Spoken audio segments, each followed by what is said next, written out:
Alors, on va évoquer maintenant les propos d'Emmanuel Macron. Il est en déplacement aujourd'hui à Prague pour évidemment évoquer à nouveau son soutien à l'Ukraine. Il a fait un pas encore en avant après ce qu'il a dit la semaine dernière sur une éventualité d'envoi de troupes au sol.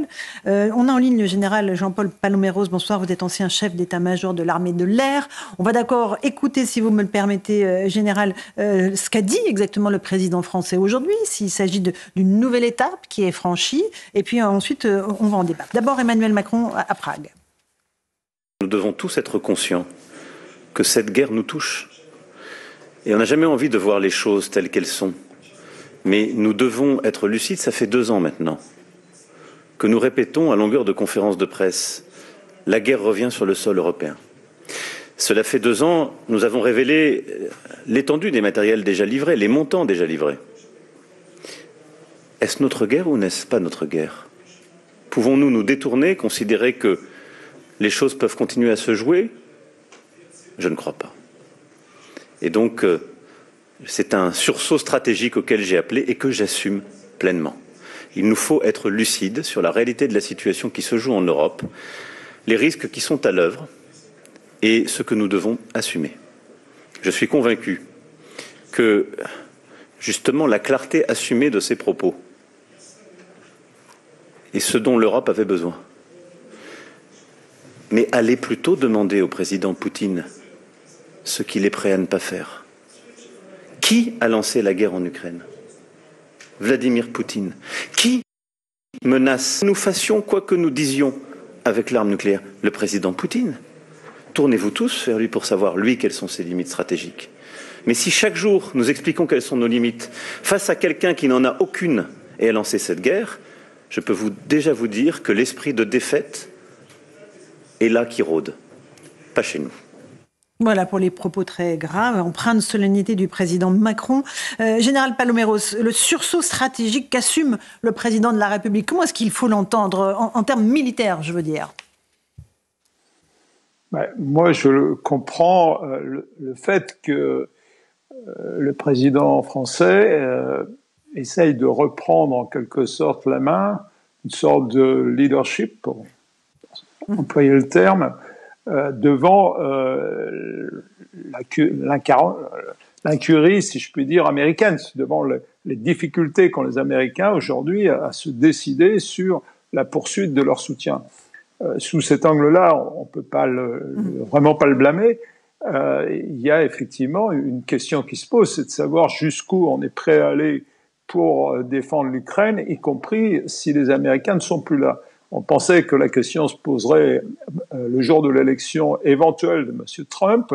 Elle se pose finalement beaucoup plus tôt que prévu. Donc, jusqu'où nous on est prêt à aller, général ? Est-ce qu'on est prêt à aller jusqu'à l'envoi de troupes ? Les Français y sont opposés, ils ont peur, ils savent très bien ce que ça veut dire.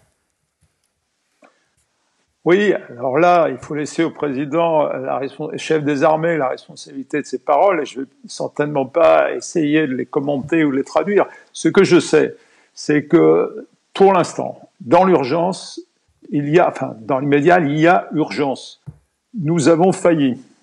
Nous avons failli dans la fourniture, collectivement, dans ce que nous devions, dans notre engagement pour fournir à l'Ukraine les armes dont elle avait besoin pour tenir face à la Russie. Les Ukrainiens tiennent malgré tout, mais ils tiennent à la force de courage. Ils n'ont pas les munitions nécessaires, ils n'ont pas les armes nécessaires aujourd'hui pour se battre. Ils sont obligés de pallier comme ils le peuvent. Et c'est ça le véritable enjeu. On peut, après, regarder le problème à long terme, mais je suis d'accord avec ça. Ça fait 2 ans.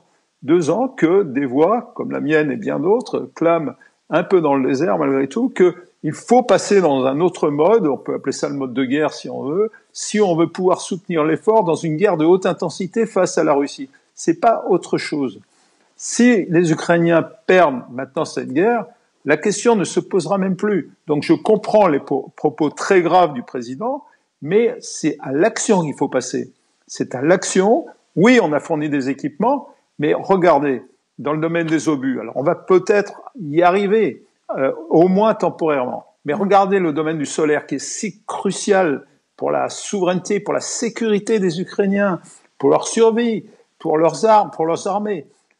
On n'est pas capable de fournir. Donc, d'abord, on espère malgré tout que les Américains vont remettre en route la machine, et ça va prendre du temps. Et puis là, maintenant, il faut faire très très vite. Et la seule solution de faire vite, c'est de prendre sur ce qui nous reste. C'est un choix. C'est-à-dire se démunir nous-mêmes, dépouiller notre défense pour donner des armes aux Ukrainiens, c'est ça? Si on prend le président au mot, c'est bien ce dont il s'agit. C'est au moins déjà leur donner les armes pour qu'ils puissent se battre. Mais vous le savez aussi bien que moi, les stocks, pour le moins, ils sont pas pleins, ils sont même relativement vides, un peu dans tous les domaines. Sinon, on aurait fait cet effort. Donc, je suis d'accord avec la dimension stratégique du problème qui se pose à nous. Je suis d'accord sur la question centrale qui est jusqu'où devons-nous aller. Maintenant, on peut pas y aller seul. Il faut y aller avec nos alliés. Et les alliés, je suis pas certain qu'ils soient tous alignés. Donc, il faut quand même faire attention, me semble-t-il, à respecter une certaine chronologie. Et la chronologie, c'est quand même de fournir aux Ukrainiens tout ce que nous pouvons leur fournir pour qu'ils résistent. D'ailleurs, ils n'ont jamais demandé qu'on vienne les aider en termes d'hommes et autres. Leur souci, c'est d'avoir les équipements, les armements pour résister, comme ils l'ont fait brillamment jusqu'à maintenant. Encore une question, Jean-Paul Palmero-Loméros. Est-ce que c'est notre guerre? C'est ce que disait Emmanuel Macron. Est-ce notre guerre? Il évoquait le sol européen. Est-ce que vous disiez aussi, vous aussi, il faut passer à l'action? Quel est le niveau d'après? Quelle sera l'étape d'après? Très honnêtement, moi, je n'avais pas perçu que c'était notre guerre au sens co-belligérance, puisqu'il faut employer ce mot, dans la mesure où l'Ukraine ne fait pas partie ni de l'OTAN ni de l'Union européenne. Et donc, il n'y avait pas un engagement vis-à-vis de ce pays, un engagement de sécurité et de défense collective. Et d'ailleurs, c'est pas la voie qu'on a pris depuis 2 ans. C'est pas la voie qu'on a pris depuis 2 ans. Donc, c'est ce qu'indique le président, mais il faut voir jusqu'où quelle est la portée de ces mots, qu'est-ce qu'il entend par des troupes. Est-ce que ce sont des troupes combattantes? Auquel cas, ça serait vraiment de la co-belligérance et on changerait alors à ce moment-là complètement de guerre. Ça serait effectivement notre guerre, mais il faut en assumer les conséquences. Ou alors, c'est notre guerre parce qu'on veut que l'Ukraine sorte de là en ayant gardé sa souveraineté, en ayant réaffirmé sa souveraineté, que ça soit un peuple libre, et éventuellement de faire des choix pour rejoindre à ce moment-là l'OTAN et l'Union européenne. Donc on est sans doute à l'heure de ce type de choix, mais attention, ne nous leurrons pas. On fait la guerre ou on la fait pas. Pour l'instant, on la fait pas, mais on soutient un pays qui fait la guerre. Maintenant, si on décide de faire la guerre, c'est une autre dimension. La Russie est une puissance nucléaire. Là, on rentre dans une autre dimension. Il faut en être clair. Je pense qu'il faut parler clairement. Bien sûr, et on comprend à la solennité de vos propos que l'heure est grave. Éric Revel, oui, peut-être mon une général, question, je voulais vous poser une général. question. Vous rappeliez tout à l'heure que les stocks d'armes français sont très bas. Imaginons qu'on envoie des troupes françaises. Si on n'a pas d'armes pour les Ukrainiens, aurait-on des armes pour des troupes françaises qui seraient déployées au sol? Enfin, on se pose la question quand même. Il faut être là aussi très clair. Et je mesure le sens des responsabilités qui est le mien. On n'a pas de quoi faire une guerre de haute intensité. On s'est pas préparé pour ça. Tous les 10, les 20 dernières années ne nous ont pas préparés pour ça. Et on ne veut pas inventer un modèle qui va nous permettre de le faire. On a des capacités, c'est clair. On est une puissance nucléaire, c'est clair. On a des capacités d'entrée en premier. On a des tas de choses comme ça. Nos armées sont loin d'être nulles, si je puis dire, mais pas pour une guerre de haute intensité qui dure. Bon, voilà pour votre réponse. Louis Dragnel, peut-être une question générale. Oui, mon général, j'avais une question à vous poser. Vous disiez qu'il faut passer des paroles aux actes. On a l'impression que les dirigeants européens qui parlent d'économie de guerre, souvent c'est assez conceptuel. Alors certes, ils essayent d'investir un peu plus, mais quand on voit la bascule en économie de guerre de la Russie, on voit bien qu'on est très très loin, nous, pays occidentaux, de cette bascule vers l'économie de guerre.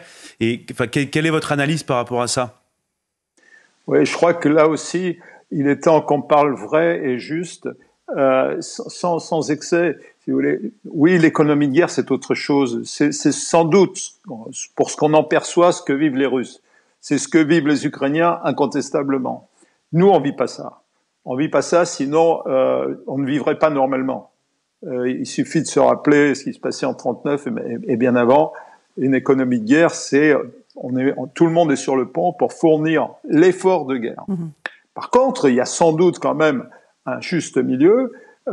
Les industriels aujourd'hui n'ont pas reçu de commandes, de grosses commandes pour mettre en route leurs machines industrielles.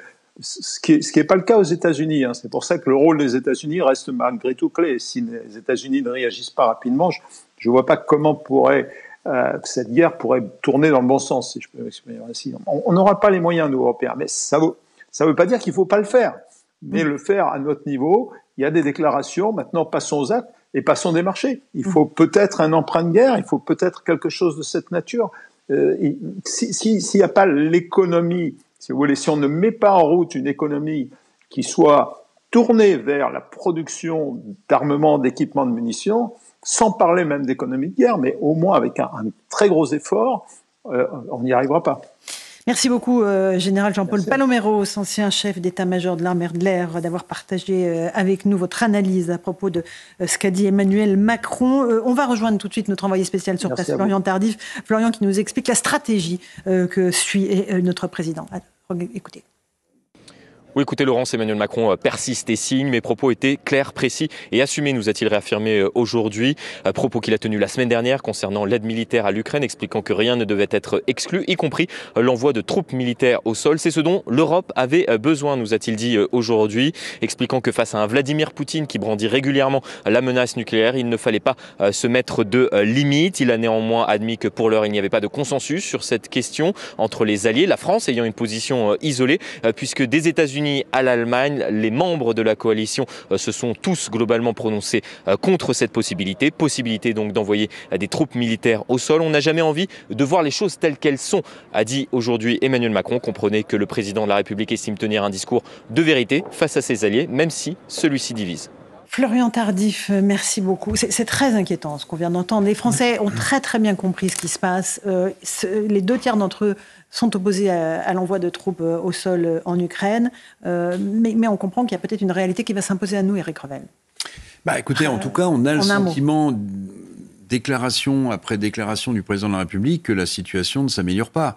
Maintenant, je rappellerai quand même une chose, parce qu'on en discutait avec un militaire important de ce pays, c'est que la doctrine nucléaire russe, elle est très claire depuis que la Russie a le nucléaire. C'est-à-dire, on ne déclenche le feu nucléaire que si la nation russe est menacée. Donc, voilà, je parlais d'ambiguïté stratégique tout à l'heure. Vladimir Poutine a rappelé dans son discours à la nation jeudi cette doctrine. Je pense non plus qu'il ne faut pas jouer spécialement à se faire plus peur. Mais je suis comme vous. Vous entendez le général Paloméros, il ne joue pas à nous faire peur. C'est un militaire. Il nous dit ce qu'il y a. Il y a une mise sous tension, je trouve. Il nous dit ce qu'il y a, il nous dit on n'est pas prêt. Voilà. Et on n'est pas en économie de guerre, loin s'en faut. Allez, 18h31, on fait le rappel des titres de l'actualité avec Simon Guillain. Simon.